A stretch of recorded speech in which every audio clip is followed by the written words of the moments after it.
Hello दोस्तों, अद्भुत कहानी सागर में आपका स्वागत है। आज की हमारी कहानी है सुधार। कमरे में खूब अंधेरा तो नहीं था, 0 वाट के बल्ब की मध्यम रोशनी थी।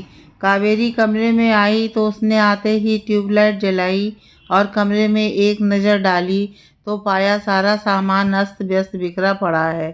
थक कर चूर हो गई थी वो और बस अब बिस्तर पर डह जाना चाहती थी। तभी उनकी नज़र पलंग पर कंबल ओढ़े सिकुड़ कर लेटी हुई अम्मा पर पड़ी। अरे अम्मा, आप यहाँ लेटी हैं? वो बच्चे हॉल में धमा चौकड़ी मचाए हैं, बड़ा हल्ला गुल्ला कर रहे हैं। ऐसे में मुझे कहाँ नींद आएगी, तो यहाँ पीछे तेरे कमरे में चली आई। चलो अच्छा किया यहाँ चली आई। वैसे भी घर के सारे मर्दों के सोने की व्यवस्था ऊपर के बड़े कमरे में कर दी है, तो मैं तो वैसे भी अकेले सोती। अच्छा हुआ आप आ गईं, कहकर कावेरी अपने सोने के लिए जगह व्यवस्थित करने लगी। हाँ तो कावेरी बहू रानी, अब तुम भी आखिरकार बन ही गई सास, अम्मा ने मुस्कुराते हुए कहा। तो कावेरी का चेहरा भी खिल उठा।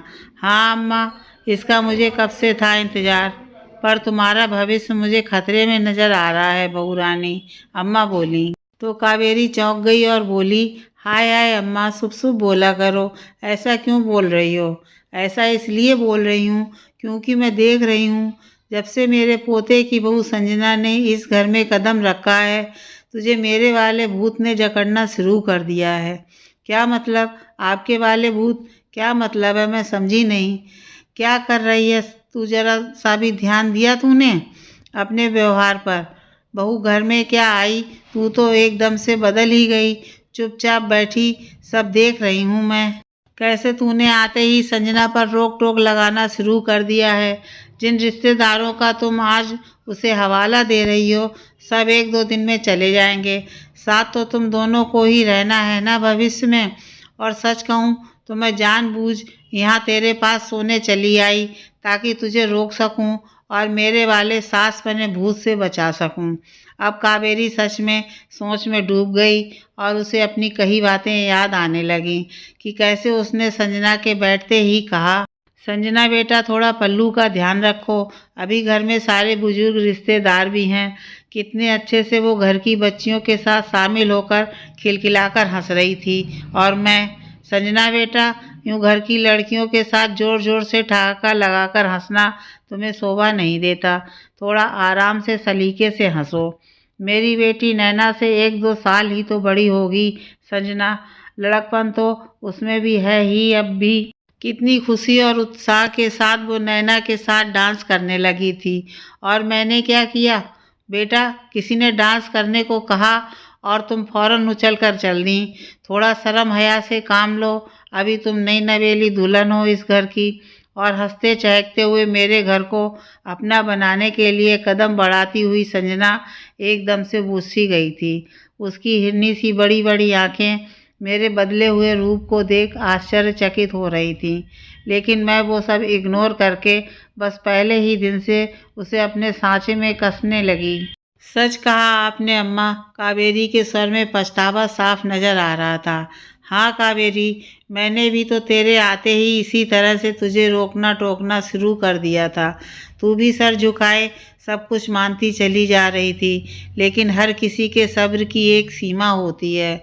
और जब तेरे भी सब्र का बांध टूट गया था और तूने अलग होने की जिद पकड़ ली थी, तब मेरे होश ठिकाने आए थे। घर से तेरे अलग हो जाने के ख्याल से मैं तो एकदम घबरा ही गई थी। समय रहते मैंने अपनी सारी गलती मानी और ना जाने कितनी मिन्नतें की, तब जाकर तुम लोग रुके थे। मैंने भी तुझे रोकना टोकना बंद कर दिया और धीरे धीरे सब कुछ ठीक होता चला गया, पटरी पर आता चला गया। अब देखो हम सास बहू की कितनी पटती है। सच कहा अम्मा आपने, बिल्कुल हमारी नैना की तरह ही तो है संजना। नैना को जरा सा भी ज़्यादा टोका टाकी करती हूँ तो वो तो कैसे बिफर पड़ती है मुझ पर। ये तो फिर भी अभी संकोच कर रही है, लेकिन अब मैं समझ गई अपनी गलती और मैं सुधार लूँगी इसे। इसके लिए धन्यवाद अम्मा। ऐसे ही समय समय पर मुझे सही राह दिखाती रहना। कावेरी ने स्नेह से अम्मा का हाथ थाम लिया और बोली। अगली सुबह बिल्कुल एक नई ताजगी से भरी हुई सुबह थी। कावेरी का सास वाला भूत उतर चुका था। देखा संजना भारी भरकम साड़ी पहने गहनों से लदी फदी धीरे धीरे सीढ़ियां उतरकर आ रही थी।